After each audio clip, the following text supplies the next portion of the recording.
The traditional mead, made in a non-traditional way. This is Filled with Facts Basic Brews, Part 2.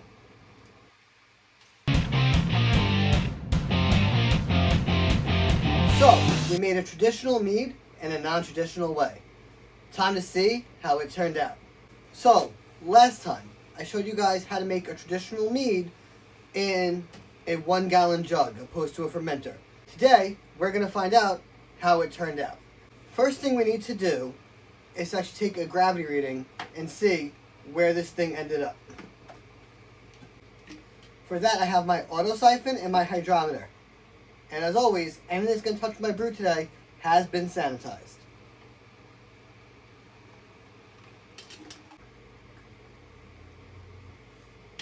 And we're at a 1.000, so perfect.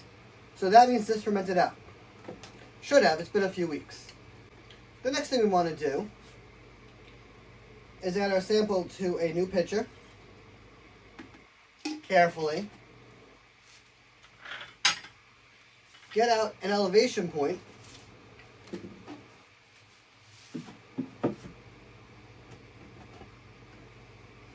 And I'm going to rack this into this. Essentially what I'm doing is siphoning the liquid from this vessel into a new vessel to get it off of the lees and any sediment that's still in there. Now this type of auto siphon I have has this little cap on the bottom. When the cap is on, it stops the sediment from the bottom, in theory, from coming into your brew, making for a cleaner rack. However, if you don't have one with a cap, you just gotta be a little bit more careful. One end goes into the bucket, one end goes into the liquid, and then after a couple of pumps, you should see your liquid go right through. So yeah, you're going to notice you're not really going to get a full gallon of product out of this, but that was never the intention. The intention was, can we make mead out of a plastic gallon container? And we did. Now this is garbage. This is garbage. We're not going to ferment another batch in here. Long-term effects, because it is a cheap plastic, we don't know what's going to leach out of it, especially with alcohol-soluble anything. So that just goes away for now. Next thing we're going to do, well, I'll show you. So the next thing we're going to do is we're going to rack into these mason jars. Now, for the purpose of today's experiment, you're going to need at least 6 about the same size sanitized mason jars that are capable of canning with.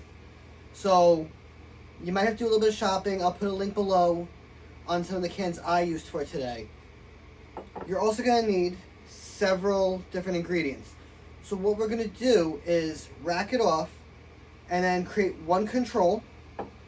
We're not going to do anything to that one. Then we're going to make one sweet, one very acidic, one spiced, one fruited, one oaked.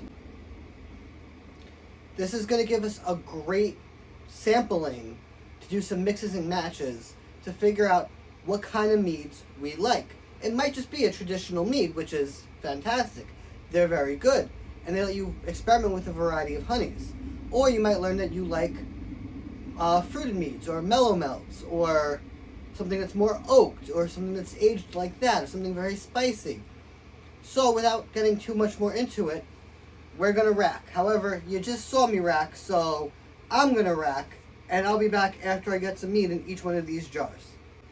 So I ended up actually getting 7 jars, 2 bottles, and then a little tiny bit left here, which I will end up drinking probably tonight. As for the jars, this is going to be the hard part. This is the science. Each jar we're going to take, and we're going to add a little something to it. So, jar number 1, I'm going to take a little dark toasted French oak. Now, I heated up some water, boiling water, and let this soak for a few minutes. You can see that it actually got a little bit of a tinge. I'm not sure if the camera picks that up. And it smells really good. Now, this knob of oak normally is half a gallon's worth, so this little bit is going to super oak this mead. Then canning lid and top. Now when doing this, you just want to go finger tight. You don't want to go any tighter than that. There's no need to. And for canning purposes, that's about as tight as you want to go. The next one, I made one that was a little bit lower in volume.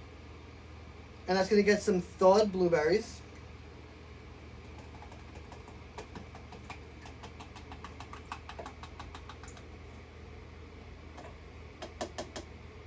Make sure to splash and get every single one.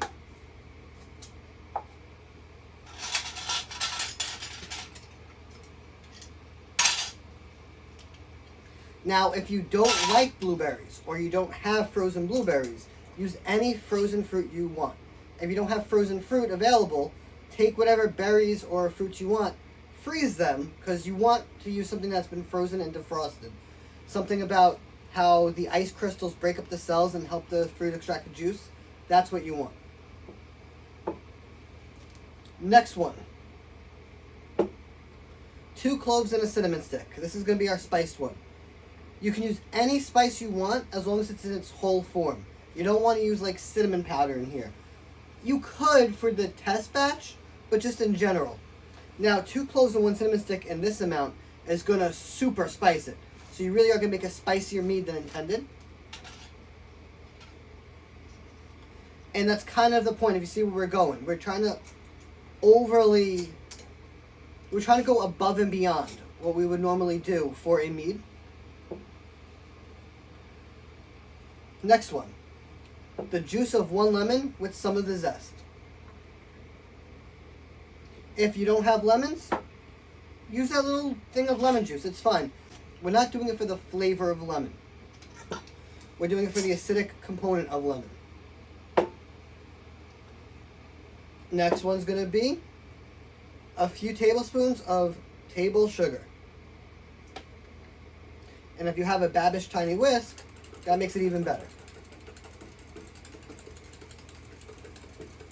Now notice how I'm not breaking the surface tension. I'm really just mixing that sugar up.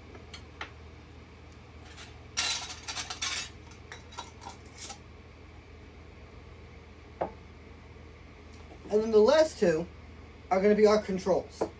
So that's going to be the mead we made, how it was made out of the gallon. We don't want to alter that in any way. With the controls, we'll be able to mix and match these to create the flavor profiles we want, or to at least experiment with the flavor, profiles, to see exactly what we're going to get, and help us figure out what the next mead we want to make is. Do you get it? Is following? I think it's really cool. Alright, so one other important thing. You need to pasteurize these. You need to can them. Especially the ones with fruit and sugar. The ones that just have spices or wood are probably not going to re-ferment. You're probably safe. These will probably sit on your shelf just fine forever. However, the sugar one and the fruit one have sugars in them now. It went dry, but there's still a possibility that there is yeast in there. If they re-ferment, even in this jar, it could crack the jar. It could pop. You don't want to make a pop. You don't want to ruin those jars. Plus, you don't want to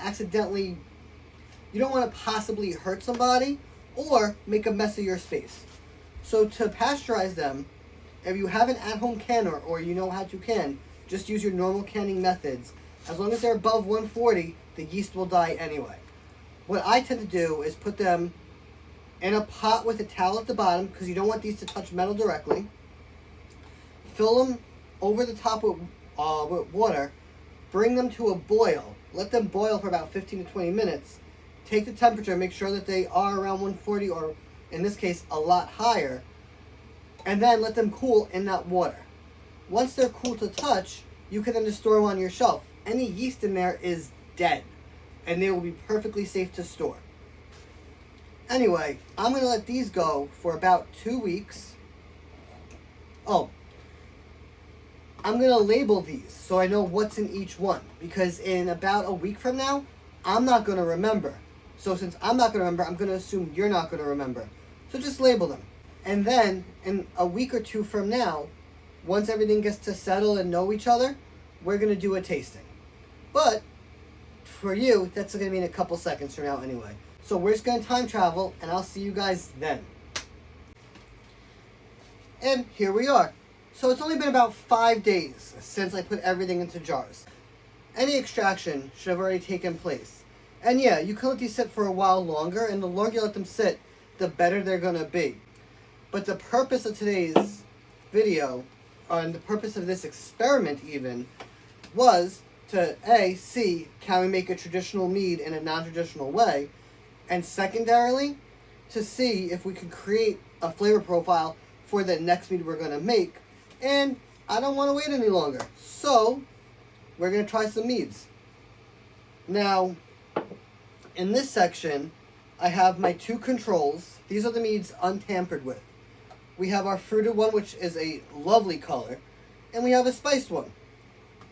Now, these are more or less the bases. So every glass we have is going to have at least one of these in it. And then on this side, we have oaked, which is going to be tannin, sugar, and citrus. So we have sweet, tannin, and citrus, which are the 3 flavor profiles you get the mouthfeel for when you drink. So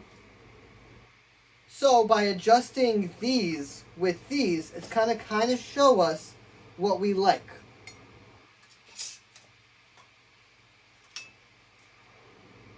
I think the first thing we're going to do is just try it normally. Take a smell.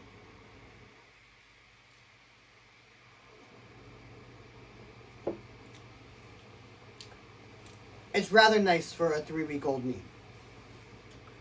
It actually doesn't taste all that young, but it is light. The ABV for it I'm going to put right here because I'm not really thinking about it right now, but I know I have it written down somewhere. And now, let's add some base, and I don't know.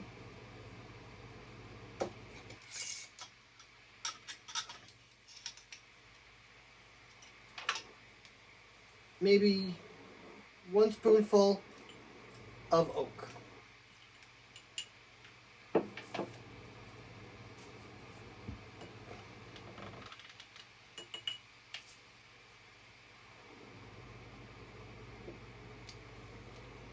Now, right off the bat, you get that earthiness, that wood, that smoke. It's really good. But I like oaked mead, so I knew I was going to like this.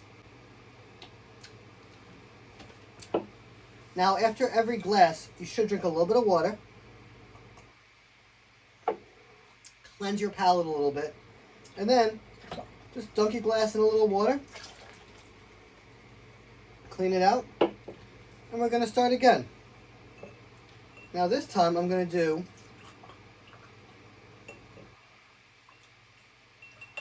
one base,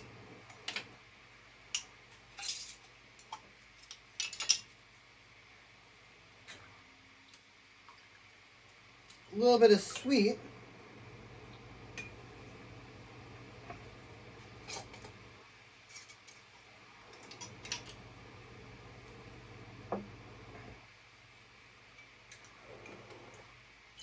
and just a little bit of lemon.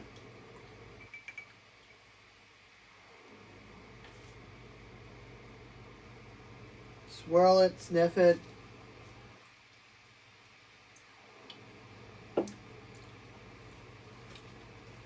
What a difference. A little bit of citrus and a little bit of sweetness.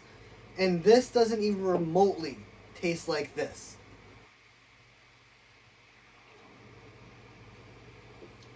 Oh yeah.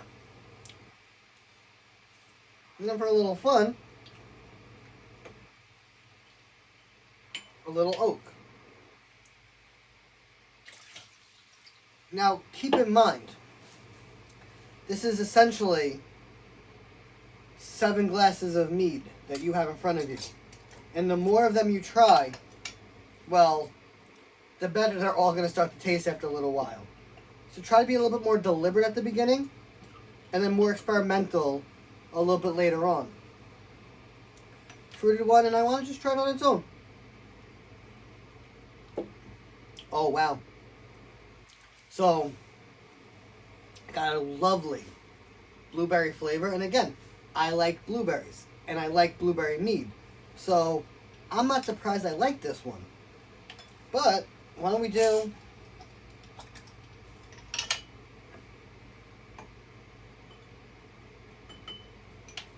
a little bit of spice.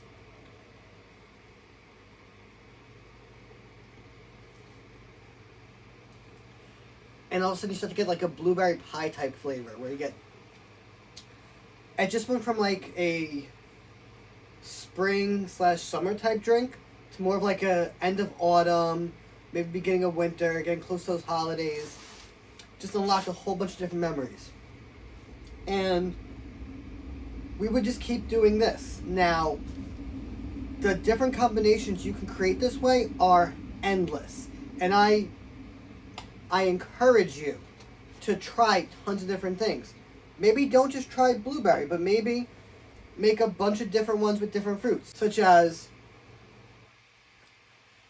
maybe blueberry, raspberry, blackberry, elderberry, that kind of thing. And then try different fruits out. This is a great way to sample small little batches of something before you commit to a gallon or 5 gallons of something. If you're not going to like it at the end, at least you know now. Or you have a good mead that's just lacking something. We have a small batch of it, and now I could add a little bit of tannin, a little bit of citrus, a little bit of sweetness. Maybe, and you can go a couple steps further. You could back sweeten it, instead of with sugar, different flavors of honey, such as buckwheat honey, or clover honey. Or break the bar even there and try agave and maple syrup. You'll taste what an Acer glue would taste like slightly before you go ahead and brew your full batch of one. Molasses, things of that nature. And it really gives you an unlimited amount of flexibility in trying what kind of meads you might like to make.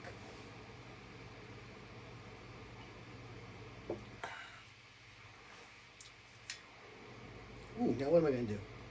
I'm going to go traditional.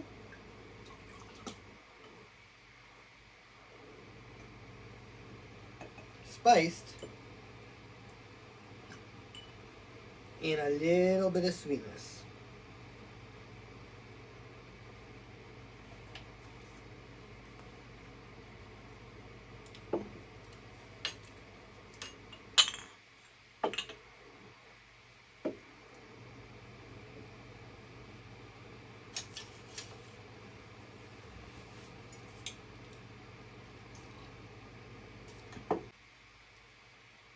Anyway, with this arsenal at your disposal, you're going to bring your brewing game up to a brand new level, I promise. And I would love to hear about all the different flavor combinations you want to try in the comments below. If you want to see more content like this, please like, subscribe, interact with the video somehow, so that you'll be notified when I come out with more topics. Anyway guys, I'm Phil. This is Phil with Facts. Thank you guys so much for watching. And until next time, cheers.